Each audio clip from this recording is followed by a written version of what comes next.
আজকের ভিডিওতে আমরা আপনাদের জন্য নিয়ে উপস্থিত হয়েছি অধীনতামূলক মিত্রতা নীতি নিয়ে। ইতিহাসে পাতিহাস এই সিরিজের আমাদের দ্বিতীয় অধ্যায় অধীনতামূলক মিত্রতা নীতি এবং অধীনতামূলক মিত্রতা নীতির সাথে এই নীতির প্রধান শর্তগুলি কি কি ছিল, এটি কারা কারা গ্রহণ করেছিলেন, এর ফলাফল কি হয়েছিল, এটি নিয়ে আলোচনা করব। তো বিষয়টি হচ্ছে এই ধরনের কোশ্চেন পরীক্ষাতে সাধারণত আসে এবং টোটালি যখন আপনাদেরকে মুখস্থ করিয়ে দেবো, অর্থাৎ টোটালি আপনাদের মাথার মধ্যে যখন ঢুকে যাবে এই অধীনতামূলক মিত্রতা নীতি, তখন পরীক্ষা হলে আর কোনো ধরনের কোনো সমস্যা হবে না। অর্থাৎ শর্ট কোশ্চেন আসুক কিংবা ডেসক্রিপটিভ যখন পরীক্ষা হয় ডেসক্রিপটিভ কোশ্চেন, তো অধীনতামূলক মিত্রতা নীতি নিয়ে আর কোনো সমস্যা হবে না। এরকম ধরনের ভিডিও পাওয়ার জন্য অবশ্যই চ্যানেলটিকে সাবস্ক্রাইব করে রাখবেন এবং এই ভিডিওটিকে প্রচুর পরিমাণে শেয়ার করবেন সকলের কাছে, তাহলে আমাদের মনোবল বাড়বে এবং আরো বেটার ভিডিও আপনাদেরকে প্রোভাইড করতে পারবো এই চ্যানেলে। তো চ্যানেলটিকে অবশ্যই সাবস্ক্রাইব করে রাখুন এবং এই ভিডিওটিকে শেয়ার করুন, যদি পারেন ভিডিওটিকে লাইক করতে ভুলবেন। এই ভিডিওর পিডিএফ পেতে অবশ্যই আমাদের টেলিগ্রাম চ্যানেলে যুক্ত হতে ভুলবেন না। চলুন তাহলে আমাদের এই ক্লাসটি আমরা শুরু করি। ভিডিও শুরু করার আগে বলবো, আমাদের app let's qualify play store থেকে ডাউনলোড করুন এবং পেয়ে যান 10টিরও বেশি কোর্স মাত্র 199 টাকা থেকে শুরু। তো আর দেরি কিসের, আমাদের কোর্স ডাউনলোড করুন এবং নিজের চাকরি পাওয়ার সফলতার দিকে এগিয়ে চলুন। আজকে আমরা দেখব অধীনতামূলক মিত্রতা নীতি, এর প্রধান শর্তগুলি কি কি ছিল, এটি কারা গ্রহণ করেছিল এবং কিছু কোশ্চেন আপনাদেরকে দেবো, যেটি বলবো আপনাদের যে ভিডিওর কমেন্টসে অবশ্যই লিখতে। তো চলুন শুরু করি। অধীনতামূলক মিত্রতা নীতি কি? অধীনতামূলক মিত্রতা নীতি প্রবর্তন করেন লর্ড ওয়েলেসলি, যার ছবি ভিডিওর প্রথমেই আপনারা দেখলেন। লর্ড ওয়েলেসলি অধীনতামূলক মিত্রতা নীতি প্রবর্তন করেন। আমরা দেখব যে অধীনতামূলক মিত্রতা নীতি কি অ্যাকচুয়ালি। ব্রিটিশ সাম্রাজ্য বিস্তারের জন্য লর্ড ওয়েলেসলি যে সকল নীতি গ্রহণ করেছিল তার মধ্যে সবথেকে উল্লেখযোগ্য ছিল অধীনতামূলক মিত্রতা নীতি বা সাবসিডিয়ারি অ্যালায়েন্স। কোনো দেশীয় রাজা এই নীতি গ্রহণ করলে কয়েকটি শর্ত পালন করতে হতো, অর্থাৎ অধীনতামূলক মিত্রতা নীতির সাথে কিছু কিছু শর্ত সেই দেশের রাজাকে পালন করতে হতো। কি কি শর্ত আমরা জানবো আজকের এই ভিডিওতে। অর্থাৎ অধীনতামূলক মিত্রতা নীতির প্রধান শর্তগুলি কি কি ছিল। প্রধান শর্ত নাম্বার 1, অধীনতামূলক মিত্রতা নীতির প্রধান শর্ত হলো মিত্রতায় আবদ্ধ দেশীয় রাজ্যগুলি কোম্পানির বশ্যতা স্বীকার করতে হবে। অর্থাৎ এই যে মিত্রতায় আবদ্ধ হবে, এই মিত্রতায় আবদ্ধ হলে দেশীয় যেই রাজ্যগুলি থাকবে সেগুলি কোম্পানির বশ্যতা স্বীকার করবে, অর্থাৎ ইস্ট ইন্ডিয়া কোম্পানির বশ্যতা স্বীকার করবে। নাম্বার 2, সংশ্লিষ্ট দেশীয় রাজ্যগুলি নিজেদের খরচে একদল ইংরেজ সৈন্য এবং একজন ইংরেজ রেসিডেন্ট রাখতে হবে। অর্থাৎ নাম্বার 3, এই মিত্র রাজ্যগুলি বৈদেশিক নীতি ইস্ট ইন্ডিয়া কোম্পানি নির্ধারণ করবে। অর্থাৎ মিত্র রাজ্যগুলি অনেক সময় বৈদেশিক নীতি থাকে, তো সেই নীতিগুলি কারা নির্ধারণ করবে? East India company.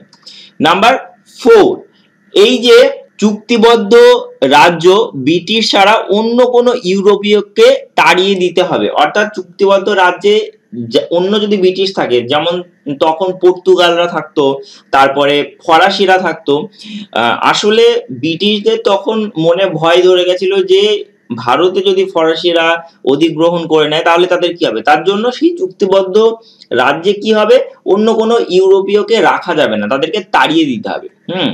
এবং নাম্বার 5, এইসব যে বশ্যতাগুলি আছে এই বশ্যতা স্বীকার করলে তার বিনিময়ে কোম্পানি সেই রাজ্যকে আভ্যন্তরীণ বিদ্রোহ ও বৈদেশিক আক্রমণ এবং অন্যান্য বিপদ থেকে রক্ষা করবে। এই যে উপরের যে 4টি পয়েন্ট ছিল, সেই 4টি পয়েন্ট যদি মান্য করে সেই রাজ্যগুলি, তাহলে তাদের ভেতরে যে আভ্যন্তরীণ বিদ্রোহগুলি হয়, তাছাড়া বৈদেশিক যে আক্রমণ অর্থাৎ পাশের রাজ্যের যে আক্রমণ কিংবা অন্যান্য যে সমস্ত বিপদগুলি হয়, সেই সমস্ত বিপদগুলি থেকে ইস্ট ইন্ডিয়া কোম্পানি রক্ষা করবে।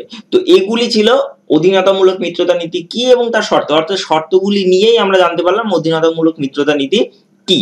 এইবার আপনাদের কাছে কোশ্চেন, যে অধীনতামূলক মিত্রতা নীতি লর্ড ওয়েলেসলি কবে ভারতে প্রবর্তন করেন, এটি আপনাদের কোশ্চেন। এই কোশ্চেনের উত্তর আপনারা কমেন্ট বক্সে লিখুন। কবে ভারতে অধীনতামূলক মিত্রতা নীতি প্রবর্তন হয় সেটি অবশ্যই কমেন্ট বক্সে লিখুন। আমরা পরবর্তী কোশ্চেনগুলো দেখে নেব। অধীনতামূলক মিত্রতা নীতি কারা গ্রহণ করেছিল, অর্থাৎ অধীনতামূলক মিত্রতা নীতি তো হয়েছিল, তো এটি কারা গ্রহণ করেছিল সেটি আমাদের এবারের কোশ্চেন। ওয়েলেসলির অধীনতামূলক মিত্রতা নীতি সর্বপ্রথম গ্রহণ করেন হায়দ্রাবাদের নিজাম। সর্বপ্রথম, এটি একটি কোশ্চেন, এটি একটি শর্ট কোশ্চেন, খাতায় তুলে নিন যে সর্বপ্রথম অধীনতামূলক মিত্রতা নীতি কে গ্রহণ করেন? হায়দ্রাবাদের নিজাম। তারপর অযোধ্যা, তাঞ্জোর, সুরাট, তারপর পুনা প্রভৃতি রাজ্যগুলি এই নীতি আবদ্ধ হয়ে ইংরেজদের আশ্রিত রাজ্যে পরিণত হয়। অর্থাৎ প্রথমে নিজাম নিয়ে নেয়, হায়দ্রাবাদের নিজাম, তারপরে পরপর সবগুলি ইংরেজদের অধীনে চলে যায়। তারপরে টিপুর পতনের পর, অর্থাৎ টিপু সুলতানের পতনের পর মহীশূরের পূর্বতন হিন্দু রাজবংশ এই কোম্পানির বশ্যতা স্বীকার করে নেয়। পরবর্তীতে সিন্ধিয়া, ভোসলে, হোলকার ও এই অধীনতামূলক মিত্রতা চুক্তিতে স্বাক্ষর করেন। অর্থাৎ ধরুন কোশ্চেন করে দিতে পারে যে নিচের কোন কোন রাজ্য অধীনতামূলক মিত্রতা নীতিতে স্বাক্ষর করেছিলেন। ধরুন সিন্ধিয়া দিয়ে দিল, ভোসলে দিয়ে দিল এবং হোলকার দিয়ে দিল, আর সঙ্গে দিয়ে দিল দিল্লি।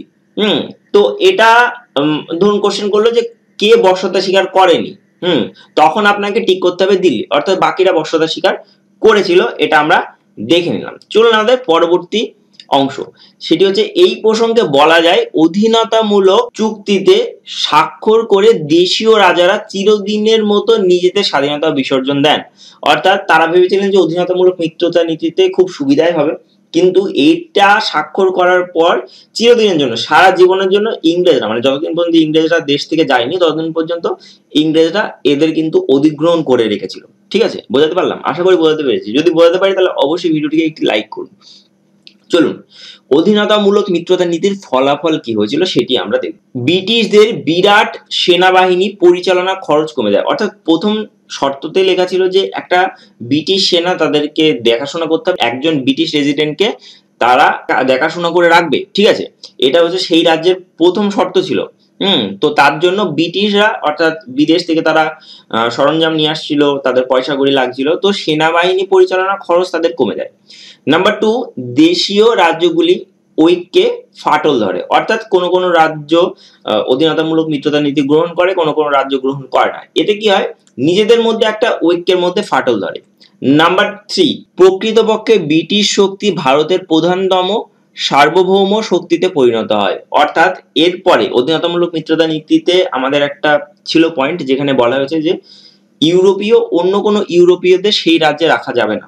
তাতে ফরাসিরা সেই রাজ্য থেকে বিতাড়িত হয়েছিল, পর্তুগিজরা সেই রাজ্য থেকে বিতাড়িত হয়েছিল, এবং সেই বিতাড়িত হওয়ার পরে ব্রিটিশ শক্তি ভারতের প্রধানতম সার্বভৌম শক্তিতে পরিণত হয়েছিল। এটি এই অধীনতামূলক মিত্রতা নীতির ফলাফল। এবার আমরা একটু উপসংহার দেখে নেব যে অধীনতামূলক মিত্রতা নীতির ফলে অ্যাকচুয়ালি কি হয়েছিল, আলটিমেটলি কি হয়েছিল।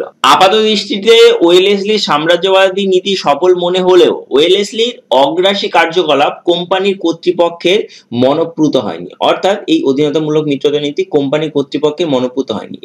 এছাড়া যুদ্ধ নীতির ফলে কোম্পানির আর্থিক অবস্থাও শোচনীয় হয়ে ওঠে এবং বাণিজ্য স্বার্থ যথেষ্ট ক্ষুণ্ণ হয়। অর্থাৎ তারা এখানে বাণিজ্য করতে এসেছিল, নাকি প্রথম দিকে রাজত্ব করতে এসেছিল, তো বাণিজ্য স্বার্থ কিন্তু যথেষ্টভাবে ক্ষুণ্ণ হয়। এই অবস্থায় কোম্পানির কর্তৃপক্ষ ওয়েলেসলিকে ইংল্যান্ডে প্রত্যাবর্তনের নির্দেশ দেন।